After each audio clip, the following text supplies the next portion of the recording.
Thank you madam, thank you so much madam. ఈ కూటమి నాయకులు, కూటమి కార్యకర్తలు మేము ఎంత చెబుతున్నా వినడం లేదు మేడం.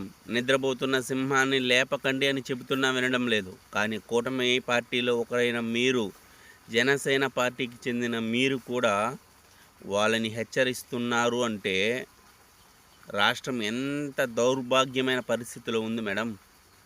ఈ వీడియో చూస్తున్న కూటమి నాయకులు, కూటమి కార్యకర్తలకి చెప్తున్నాం, ఒక్కసారి ఈ వీడియో పూర్తిగా చూడండి అబ్బా, తర్వాత మనం మాట్లాడుకుందాం.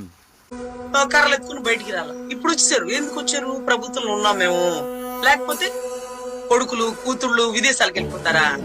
పక్క రాష్ట్రాల్లో మీరు పెట్టుకున్న కంపెనీలకు వెళ్ళిపోతారా? ఆంధ్ర రాష్ట్రంలో ఉండే ధైర్యం చేయరా?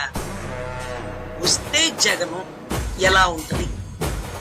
అసలు ఆకాశంలో మీరు విమానంలో వెళ్ళిపోదాం విదేశాలకు అనుకుంటే విమానం అక్కడ హైజాక్ అయ్యి పులివెందుల్లో ల్యాండ్ అవుతుంది. పులివెందుల్లో ల్యాండ్ అయితే అవసరం మనకి.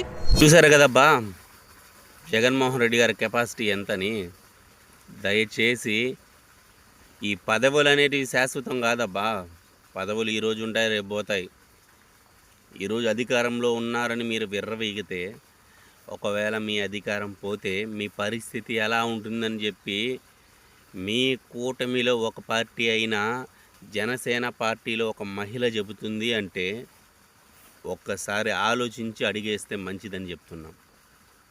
జై జగనన్న, జై జై జగనన్న.